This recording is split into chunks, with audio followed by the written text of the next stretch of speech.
Азамат Сқақов «Мен» кітабы, 2 бөлім. Менің сезімдерім.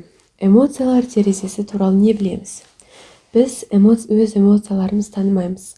Сондықтан да эмоция тақырыбын маңызды бағыттардың ретінде қарастыру керек. Барлық жағдайда эмоциямызға біртүрлі болып қалдым деген бір ғана сипаттаманы береміз. Адамдардың көпшілігі ұялса да, қуанса да, қорықса да біртүрлі болып қалдым деген жауаппен құтылып кетеді. Ал ғалымдар негізі адам баласының табиғатында 300-ден астам эмоцияның түрі барын айтады. Демек, көптеген мәселенің басы эмоцияны танымаудан басталады. Біртүрлі болып тұрмын. Кішкентай кезімізде бізде әртүрлі эмоциялар болды, бірақ сол кезден бастап эмоциямызды көрсетуге рұқсат болған жоқ. Үлкендер, көбіне ерлер эмоциясын білдірсе, не әйелдер қатты дауыстап жыласа, бірден саптып тастайды. Кейіннен 30-40 жасында ғана бұл тыйылған дүниелер қайта шыға бастайды. Ойлар мен қалауларын айта алуды үйренеді. Теорияда эмоционалдық ингибиция деген термин бар.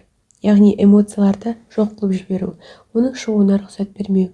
Біздің ата-анамыз, олардың ата-аналарының заманы қандай болды? Кеңес одағы, ашаршылық, соғыс, девальвация, қайта құру және тағы сол сияқты. Яғни олардың өз эмоцияларын шығарып, қалауларына мән беретін мүмкіндіктер де болған жоқ. Оған уақыты да болмады. Жан бағу, тірі қалу, балаларын бағып қағу олар үшін басты миссия еді. Соның есебінен бұл ата-аналар да балаларына өз эмоцияларын сезінуге рұқсат бермейді. Кішкентай бала жылап жатқанда үлкендер қандай әрекет жасау керек? Жылай бердің ғой, басымды ауыртып жібердің деген сөзіңізге оның жылағаны сап тыйыла қоймайтыны анық. Сізге ойыншықтарын лақтырып, есіріп, истерика жасап, жылап жатқан балаға көрсетем мен саған, таяқ жейсің қазір деген реакцияңыз бен әрекеттеріңіз де әсер етпейді. Оған не жетпей жатыр? Қажеттілігін беріңіз. Кейде балаға мен сені жақсы көремін, мен сенің қасыңдамын деген сезімді бере алуыңыздың өзі жеткілікті болуы мүмкін. Әр адамда эмоциялардың сыйымдылық терезесі әртүрлі. Сіз де өзіңізге мен қанша эмоцияны өзіме сыйдыра аламын деген сұрақты қойсаңыз болады. Эмоциясы жоқ адамның сыйымдылық терезесі де өте тар болады. Онда ер адам келіншек жылап жатса, оны түсінбеуі мүмкін. Көзіңнің сорасын ағыза бермеші деген ауыр сөздермен қасындағы адамның жүрегін одан сайын жаралайды. Әйелінің сезімдері мен эмоцияларын түсінбейді. Мұндай эмоциялық терезесі тар адамдар сөз бастауға, әрекет жасауға тартынып тұрған кез келген адамға тормыз екенсің дей салуы мүмкін. Біреу шынымен қорқып қалса, ой қорқақ деп, оның эмоциясын да құтсыздандыра салады. Парасатты адамдар біреудің эмоциясына ашуланбайды. Мысалы, үлкен кісілер көбіне немерелерінің тентектіктері мен әрекеттеріне сабырмен қарайды ғой. Себебі мұндай кісілердің эмоциялық терезесінің сыйымдылығы әлде қайда кең. Ал біз өз эмоцияларымызды қалай танимыз? Олар қайдан шығады? Қалай әсер етеді? Сыйымдылық терезесін қалай кеңейтеміз? Бізді қандай эмоциялар билеп тұр? Осы тақырыптардың бәрін алдағы тақырыптарда толық тарқатамыз. Эмоциялар жауапкершілігі. Біз барлық дүниені жақсы не жаман деп екіге бөлуге үйреніп қалғанбыз. Ал жақсы эмоция, жаман эмоция деген түсінік жоқ. Эмоцияларды позитивті және негативті деп қарастыруға болады. Мысалы, сіз ашу, ыза, қырсықтық секілді эмоцияларды жаман деп ойлауыңыз мүмкін. Алайда сіз бұл эмоцияларды орынды қолдана алсаңыз, сіздің пайдаңызға жарайды. Ашу жеке шекараңыз бұзылған кезде пайда болатын эмоция. Осыған сәйкес, ол сізге өз жеке шекараңызды қорғауға көмектеседі. Елестетіңіз, ер азаматтарға мемлекеттің шекарасын қорғау керек. Жау кіріп кеткенде адам ешқашан махаббатпен соғыса алмайды. Ашу осы жерде керек. Ашумен, ызамен барып жаудың бетін қайтарады. Яғни, әр эмоцияны өз орнында қолдануды үйрену керек. Сіздің ішкі эмоцияларыңызға ешкім әсер ете алмайды. Сіз рұқсат бермейінше ешкім сіздің жеке шекараңызды бұза алмайды. Сіз мен ренжимін деген шешім қабылдамайынша ешкім сізді ренжи алмайды. Бізде менің осындай болғаныма сен кінәлісің деп жауапкершілікті басқаға артып жібере алатын ішкі ой бар. Ал шындығына келгенде, менің ішкі эмоцияларымды менен басқа ешкім басқара алмайды. Өз эмоцияларына басқа біреуді кінәлай салу ең төменгі деңгей. Одан дәл жоғары деңгейде сенің солай істегенің үшін мен өзімді осылай сезініп тұрмын деген позиция бар. Ал ең күшті деңгей мынау: мен өзім қалаған сезімдерді ғана сезінемін.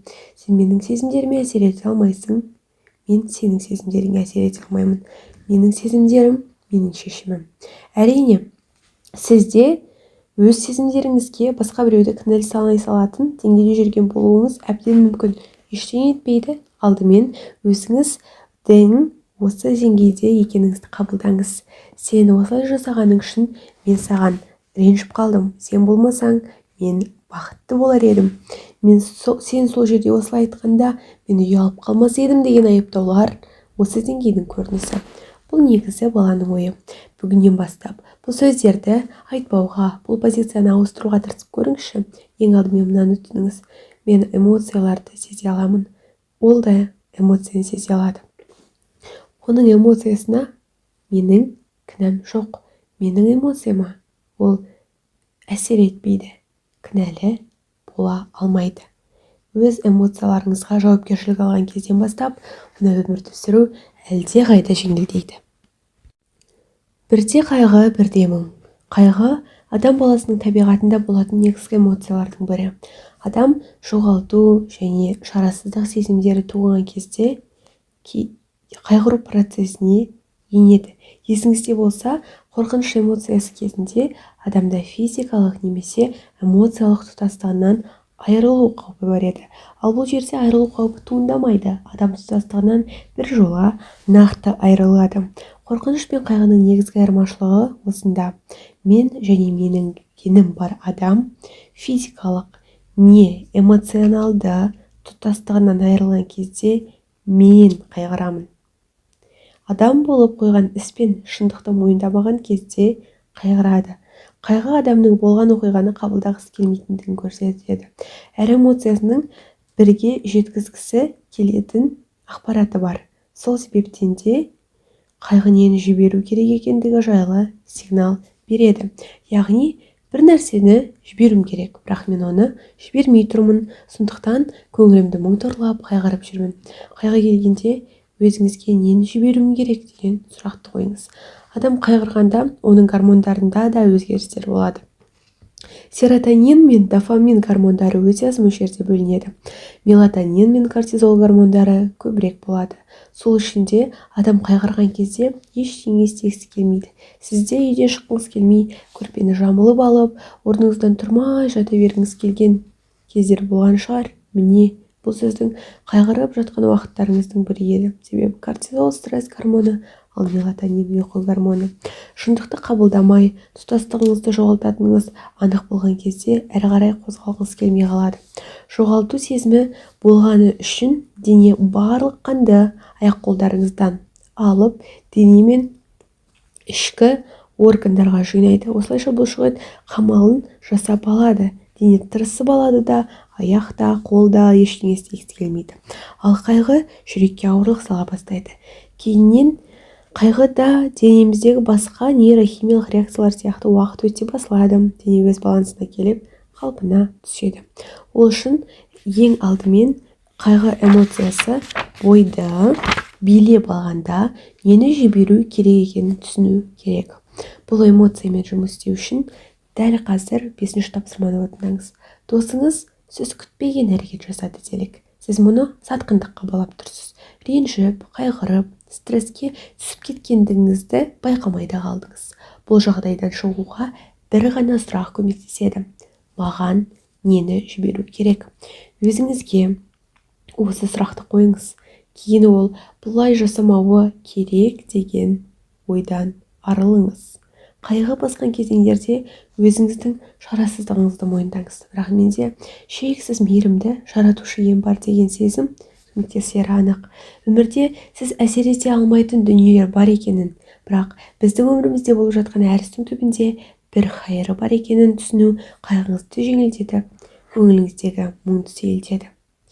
Сен ұялып жүргенде өз шектеулерінің түрмесінде отырасың. Негізсіз ұялу мүмкіндіктеріңді мәңгіге шектейді. Ұялу сезімінің күші. Ұялу және өзіңді кінәлі сезіну. Бұл эмоциялар бізде қалай пайда болды? Мысалы, сіз ежелгі заманда өмір сүріп жатырсыз делік. От жағу бұл өмірде өте қиын үрдіс болып тұр. Оны бір жаққан соң өшіріп алмау керек. Бірақ сіздің балаңыз барды да жанып тұрған отты өшіріп тастады. Не болмаса өзіңіз байқамай су шашып жіберіп өшіріп алдыңыз. Ол дәуір үшін бұл қателік тым ауыр, тым қымбатқа түседі. Сол үшін айналаңыздағы қоғам, адамдардың бәрі сізді ұялтуға тырысады. Отсыз қалғандар үшін сізді кінәлайды. Өйткені ол кезеңде ұялту арқылы қоғамдық баланс орнатуға болатын еді. Қазір басқа заман. Бүгінде сіз істей алмай қалатын нәрсе аз. Барлығы қол жетімді. Бірақ сіз әлі күнге сол бұрынғы түсінікте қалып қойдық. Ұялу, өзіңді ыңғайсыз сезіну әлі күнге дейін бойымызды боларға да, болмасқа да билеп ала береді. Бірде біз мынадай эксперимент жасадық. Мен автобустың ең артқы орындығына отырдым да қатты айғайлап сөйледім. Кім қарайды екен, не айтады екен деген ой болды. Бір қызығы, маған орыс ападан басқа ешкім назар аудармады. Егер осы тәжірибені жасамағанда, автобуста айғайласам бәрі маған қарайды, ұят болады деген ойда жүре едім. Масқара, бәрі маған қарайды деген ойдың өзі біздің ұятымызды қысып, қалауымызды жермен жексен қылып тастайды. Тура сол секілді тойда мен тілек айтқанда 300 адам тыңдап отыр деп ойлаймыз. Шын мәнінде сіздің тілегіңізге санаулы адам мән беріп тыңдауы мүмкін. Қалған адамның іспен жұмысы да жоқ. Біз тағы не үшін ұяламыз?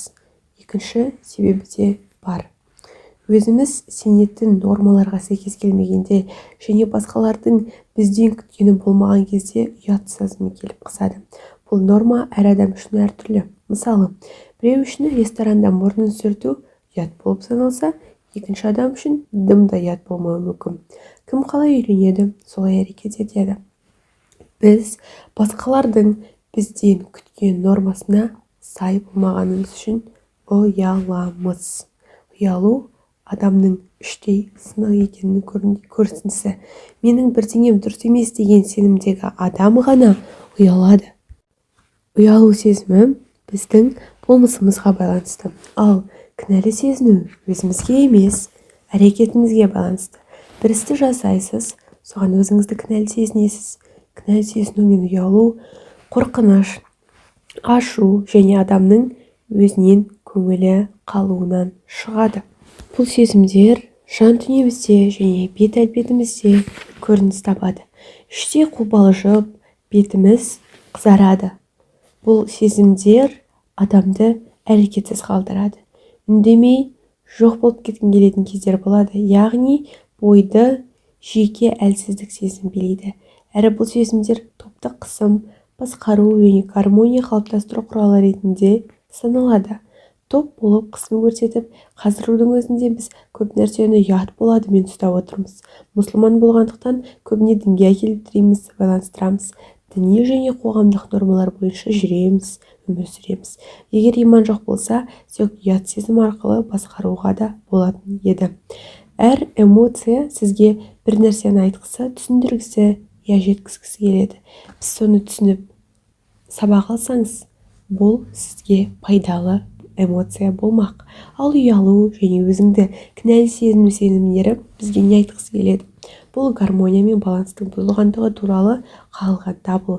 Мен қай нәрсеге жауапкершілік алып, гармонияны қайта орната аламын? Міне, басты сұрақ осы. Әрі қарай мысал ретінде қарастырайық. Мен сабаққа кешігіп келдім. Бұл үшін ұялып тұрмын. Енді не істеймін? Оқиға болып қойды. Ештеңені артқа қайтара алмаймыз. Жауапкершілікті қолға алып, гармонияны қайта орната аламын. Қалай? Келесі жолы кешікпеймін. Сабаққа қатысушылардың бәріне кішігірім сыйлық жасаймын. Енді үйден ертерек шығамын. Осы секілді ұялу, не өзіңізді кінәлі сезіну бойыңызды билеген кезде бірден не нәрсеге жауапкершілік алуым керек деген сұрақты өзіңізге қойыңыз. Бұл жердегі құпия қандай? Ұялу және кінәлі сезіну, өзіме бағытталған ашу, менің өзіме деген ашуым, шешім, оны жауапкершілікке конвертация жасау. Эгоға қарсы шығу керек болады. Бұл маған ауыр, себебі әлсіздігімді мойындауым керек. Дегенмен, әлсіздікті өзіңіз мойындап, оны жауапкершілікке айналдырсаңыз, бұл сезімдердің өзі сізге әлдеқайда пайдалы болады. Ұялу, кінәлі сезіну секілді эмоцияларыңызды өңдеп, өзіңізге пайдалы етіп қайта жазу үшін алтыншы тапсырманы орындаңыз. Жиіркену сезімі. Жиіркену өзімізді аман сақтап қалу эмоциясы. Біз оны зиянын тигізуі мүмкін объектіге қарағанда сеземіз. Жиіркенудің екі түрі бар: физикалық және рухани. Физикалық жиіркеніш сезімі адамның түрінен көрінеді. Бұл эмоция әйелдер қауымында көбірек кездеседі, себебі олар табиғатынан тазалыққа бейім келеді. Бұл сезім адамға денеңді таза сақта, ол зат саған ауру жұқтыруы немесе үстің лас болып қалуы мүмкін деген сигналдарды жібереді. Ал бұл сигналдар үшін эмоция сізден рұқсат сұрамайды. Жиіркеніш сезімі бізге нені жеткізеді? Ми не денемізбен лас аймаққа әрекетке бару қаупі бар екенін ескертеді. Қай жерді таза ұстау керек екенін білдіреді. Бұл эмоцияның сұрағы да осы: маған қай жерде тазалық орнату керек? Бастапқыда бұл эмоция көгеру, лас дүниелерден сақтану, өліктен ары жүру, ауру жұғып кетудің алдын алу үшін керек болған. Басқа негативті эмоцияларға қарағанда жиіркеніш инсулярлық корекстен туындайды, яғни жүрек айну, құсу, лоқсуға жауап береді. Бұл эмоцияны тудырған зат жиіркенішті болып қалады. Пол Родин атты профессор осы эмоцияға байланысты бір эксперимент жасаған. Ол алдымен халықты жинап, бірнеше сағат бойы көпшілік бір жерде отырады. Уақыт өте береді, отыра адамдар шөлдей бастайды. Сонда оларға 3 ыдыс ұсынылады. Алғашқы ыдыста су мен тарақан бар, екінші ыдыста су бар. Алайда сол суға бәрін көзінше тарақанды батырып шығарып алады. Ал үшінші ыдыста жай су ғана бар. Ол осы 3 ыдысты көрсетіп тұрып, қатысушыларға, бірақ сіздер көрмей тұрған кезде бұл суға да тарақанды бір батырып алғанбыз дейді. Ал енді таңдаңыздар дегенде бір адам су ішуге тырыспапты. Неге? Себебі жиіркеніш тудырған зат соңына дейін жиіркенішті болып қала береді. Қуаныш пен бақыттан мүсіндеген. Қуаныш сезімі барлық адамда жиі кездесетін эмоциялардың бірі. Қуаныштың өзін қысқа мерзімді және ұзақ мерзімді деп екіге бөлеміз. Қысқа мерзімді қуаныш дофамин гормоны бөлінгенде болады. Ал ұзақ мерзімді қуаныш адам ойында серотонин гормоны көп болуына байланысты туындайды. Дофамин болашаққа қатысты жоспар құрған кезде пайда болады. Ол бақыт гормоны деп те саналады. Ал бақыт гормоны сізге энергия береді. Егер сіздің мотивацияңыз жоқ, қайғырып, не істеріңізді білмей жүрсеңіз, мына лайфхакты қолдансаңыз болады. Болашақ туралы позитивті ойлап, жоспар құрыңыз, армандаңыз, қиялдаңыз, елестетіңіз. Сонда сізде автоматты түрде дофамин бөлініп, энергия пайда болады. Кейбір адамдар шынымен үнемі қуанышты күйде жүреді. Біз оларды позитивті адамдар дейміз. Олар өздерінің ішкі диссонанстарын таба алған және сол күрмеуді шеше алған адамдар. Ондай адамдардың қандарында серотонин гормоны көп. Сол үшін де өздерін бақытты сезінеді. Себебі сізде қуаныш, махаббат, эмоциялар болса, психикаңыз автоматты түрде бұл сезімдерді жалғастыруды талап етеді. Қуаныш пен махаббат жетістік, тоқтық, ләззат алу сезімі. Адам жетістікке жеткен кезде, бір нәрсеге тойған кезде, ләззат алған уақытта қуанады. Тұтынушылық әлемде осы сезімдер арқылы түрлі өнімдерді сатады. Ұзақ мерзімді қуаныш өмірдің мәні бар екенін көрсетеді, ал қысқа мерзімді қуаныш дәл қазіргі сәтте өмір сүру керек екенін үйретеді. Адамда екеуі де болу керек. Не үшін ұзақ мерзімді жоспар құрған дұрыс? Себебі бұл өміріңізге мән, мағына береді.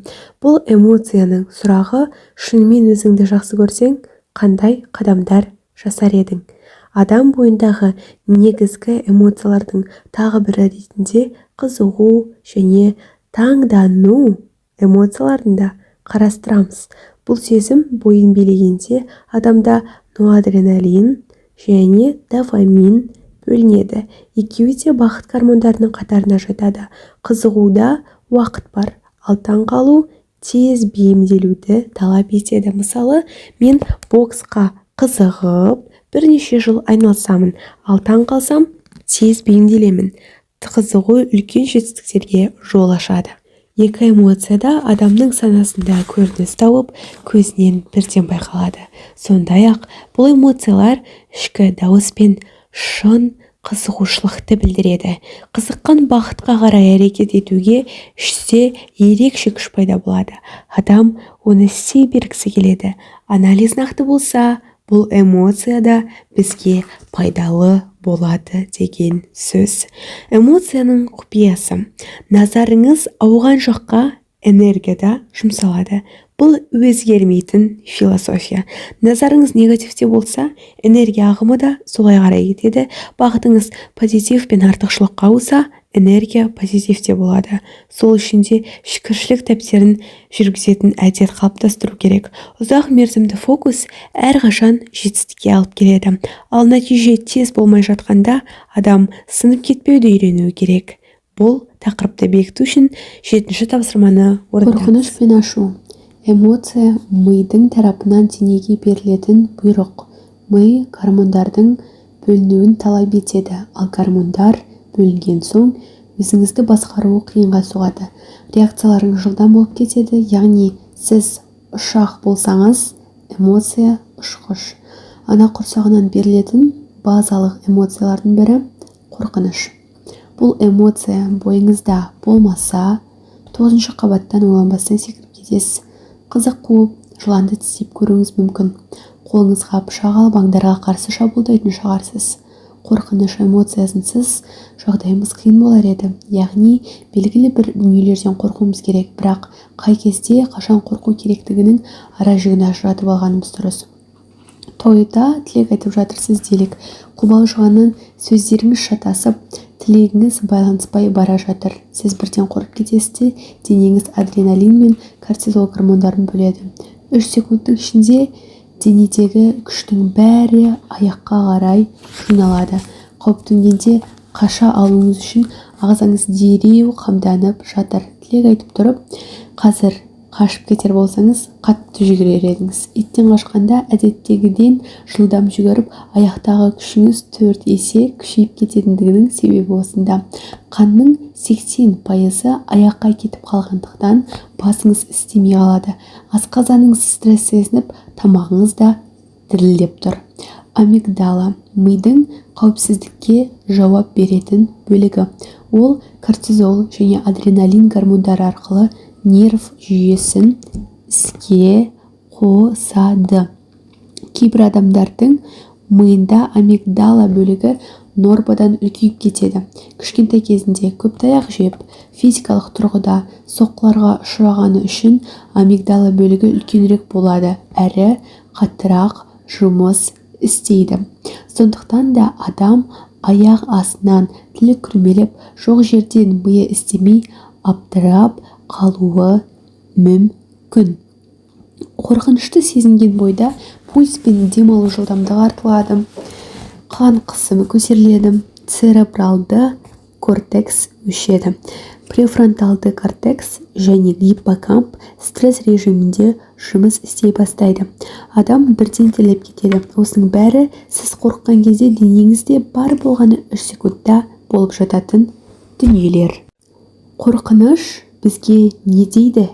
Физикалық не эмоционалды тұтастығымызға зиян тиеді-ау дегенді ескертеді.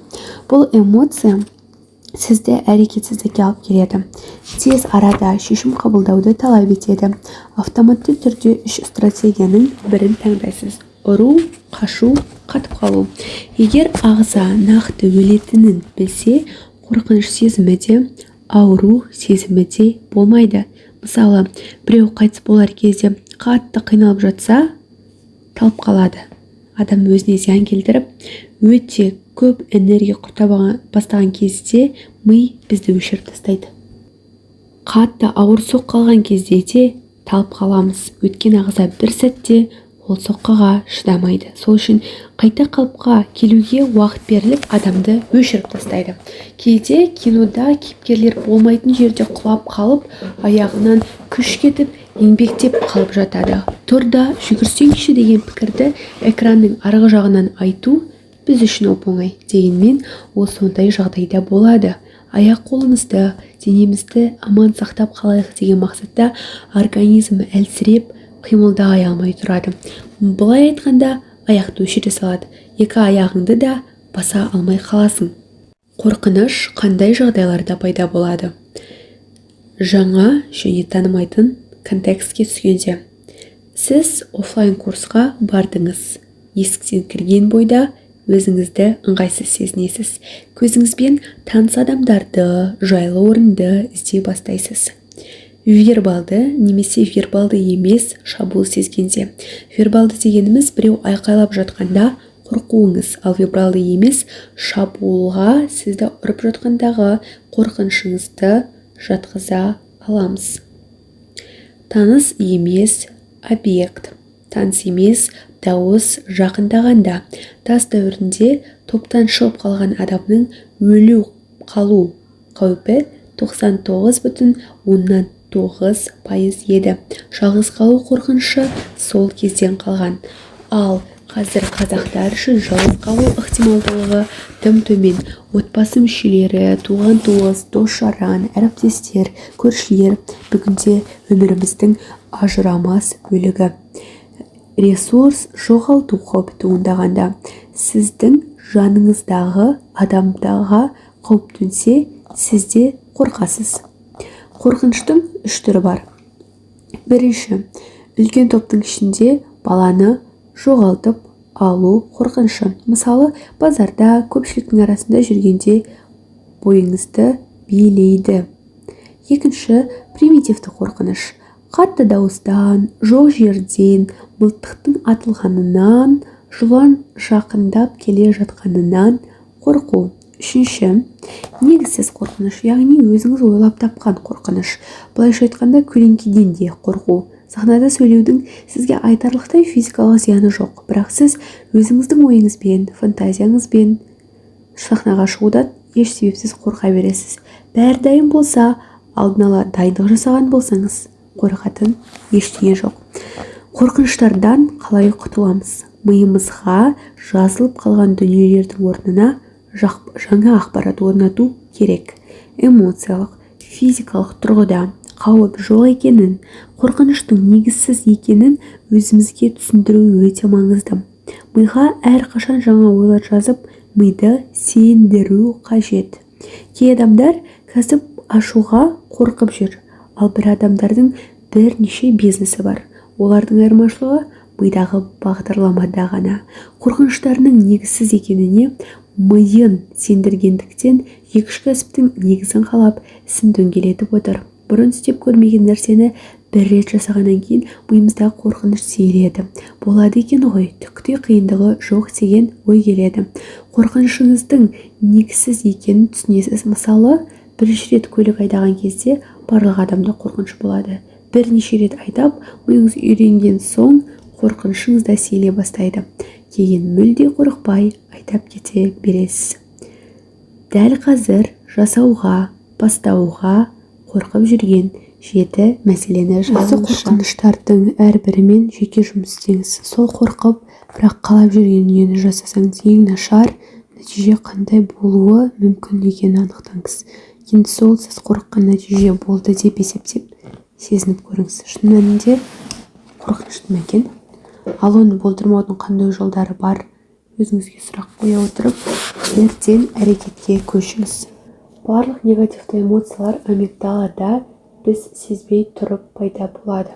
Ашу эмоциясында да ағза кортизол, адреналин гормондарын бөледі. Ол ағзаны ұзақ мерзімді физикалық әрекетке дайындайды. Кейде адреналиннің әсерінен күні бойы тез ашуланғыш болып жүруіңіз мүмкін. Ашу мен ыза эмоцияларында кортизол мен адреналиннен бөлек катехоламиндер де бөлінеді. Оның әсері 5 минутқа жетеді.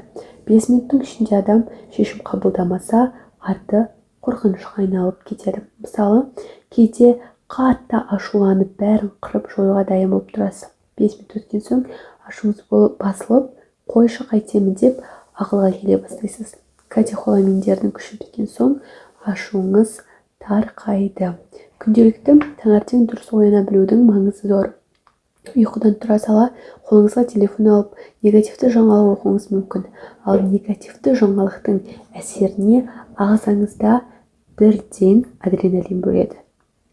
Негізі адамдардың бәрі табиғатынан негатив жаңалыққа құмар. Оны оқып білу арқылы қауіптің алдын алғанды сезімде болады. Ашу жоғалту қорқынышы. Ашуланған кезде адамның алақаны терлейді, кеуде және иық үлкейеді, қан толады. Қорқыныш кезінде қан аяққа шапса, ашу кезінде кеуде мен иыққа толады. Себебі ол қазір ұра алуы керек, тартып жұлқи алатын күш керек болады. Пульс жиілейді, дене дірілдеп бас айналады. Адам ашуланғанда көз көрмей қалады, себебі көру алаңы тарылып, бар фокус объектке ауады. Ашу жоғалту қорқынышы пайда болғанда оны психиканың шабуыл арқылы шешуге тырысуы. Ашу өзіңді және кен қауіпсіздігін конфронтация арқылы қорғай алуға деген сенім.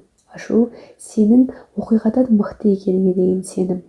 Күнделікті өзіңізді бақылап, жиі ашуланатын жеті алаңды себепті анықтаңыз. Ашуға берілмеу, оны басқару үшін күн сайын бір жерде жеке шекараңызды нығайтуды қолға алыңыз. Қорқыныш сіздің ең жақсы досыңыз және ең қауіпті жауыңыз. Бұл от сияқты. Сіз отты басқарсаңыз, оның үстінде қалаған тамағыңызды дайындай аласыз, қажетіңізге қолданасыз. Ал от сізді басқарса, айналаның бәрін өртеп жібереді және сіздің де түбіңізге жетеді. Майк Тайсон. Сезімге ашпын. Мета бағдарламалар. Есейген сайын адам тек өзінің әлсіз екенінің дәлелін іздейді. Егер ол адам фенотипіндегі оқиғаларға сеніп өскен болса, өскен соң миы менен түк шықпайды деген тұжырымға дәлелдемей жүреді. Соған сәйкес адам нені іздесе, соны табады. Сіз қалаған нәрсенің бәрі бар. Таңдау сізде. Шындықты, фактіні көрудің орнына адам өз ойының дәлелін іздеуін ғылымда метакогнитивті ұстаным деп атайды. Бұл қиындықтарды тоқтату үшін адам алдымен өзін алдауды тоқтату керек. Екіншіден, түпкі қалауын қанағаттандыру тиіс. Мысалы, сізге орта жетіспейтін сияқты ма, онда алдымен осы дефициттің орнын толтырыңыз. Негізінде ешкім жалғыз емес. Кез келген адамның жалғыз қалу ықтималдылығы өте аз. Бірақ біз содан қатты қорқамыз. Ұстанымдарды үшке бөліп қарастырамыз. Біріншісі, өмір қауіпсіздігіне қатысты ұстанымдар. Қолдану, сезім аштығы. Менің қалауларым орындалмайды, мені ешкім естімейді. Тастап кету, мен ешкімге керек емеспін, мені тастап кетеді. Катастрофизация, еш жақсылық болмайды, бәрі бекер. Жорамал, көп күлген бір жылар. Екіншісі, ортаға қатысты ұстанымдар. Қабылданбау, мен басқамын, минусым көп, оларға ұнамаймын, ұқсамаймын. Сынық, менің кемшілігімді көріп қояды, лайық емеспін. Нұсқаулық, дәл керегін жасай алмайсың, мәжбүрсің. Басқарылу, айтылғанды істей берейін. Еріп кету, өмірімнің мәні тек сол, сен болмасаң өмір сүру мәнсіз. Үшіншісі, өсуге қатысты ұстанымдар. Перфекционизм, супер идеал болмаса жасамай-ақ қой. Жеңілу, қолымнан келмейді. Әлсіздік, мен жасай алмаймын, қолымнан келмейді. Әлі ерте, қалай екенін білмеймін. Заңсыз, заң оны бұзу үшін жазылады. маған бәрі рұқсат, мен ең күштімін. Алдымен қолдану және сезім аштығынан тоқталайық. Төмендегі мысалдардан өз сезімдеріңізді іздесеңіз болады. Мені біреу сатып кеткенін күтемін де жүремін. Мені пайдалану үшін ғана жүр. Менің оған ақшам ғана керек. Қолданып кеткісі келеді. Мені жақындарымның өзі қатты ренжіткен. Маған зиянын тигізгендер көп. Физикалық, эмоциялық. Абайлап жүру керек. Өзіме ғана сене аламын. Біреуге ашылсам болды. Өмір ащы шындығын көрсетеді. Адамдардың маған солай жасайтыны өте өкінішті. Дәлел келтіре алмаймын дегенмен мені жақында тастап кетеді. Қарсы шығуға қорқамын. Себебі мінезі жаман. Төсекте ләззат алмаймын, тек міндет болып қалды. Таныс емес адамдарға ашылып әңгіме айту қауіпті. Қарым-қатынаста аузым көп күйді. Жалғыз қалғанша шыдаған жақсы. Ашық, шулы адамдардың қасында болғым келмейді. Қорықсам, үндемей қалам. Кейде өзіме тым қатыгезбін.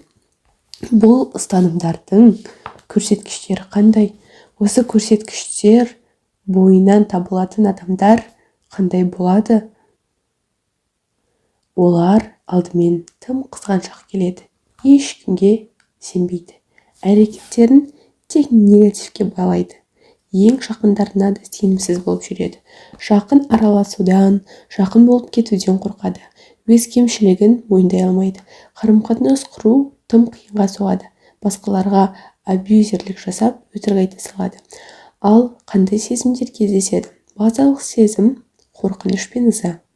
Екінші кезекте кінәлі сезіну, ұялу, күйу, қауіпсіздікті сезіне алмау, үнемі қатер күту. Бұлардың барлығы өте ауыр сезімдер. Ұстанымның негізі балалық шақтан бастап алады. Қорғансыз болып қалудан, арқа сүйер адамның болмауынан туындайды. Сенген адамы үмітін ақтамауы, немесе жақсы көрген адамы жүрегіне үлкен ауыртпашылық салған болуы мүмкін. Реакциялар қандай болады? Қорқыныш, қашу, истерика, талып қалу, ашу, манипуляция, басқару, қатып қалу, эмоциясыз қалу, эмоциялық хаос, түсініксіз импульстар. Зияны қандай? Өзін басқалар қолданып кетеді деген ұстанымдағы адамдар кейіннен де өзі де абьюзер, манипулятор болып кетуі мүмкін. Біреуге ауыртпалық тудыруға ұялады, махаббаттан, ләззат алудан қорқады. Себебі артында қорқыныш жатады. Еркін сезімге беріле алмайды. Мұндай адам барлық нәрсеге өзін кінәлі сезініп жүруі мүмкін. Қауіп қандай? Ауру мен махаббат қатар жүреді.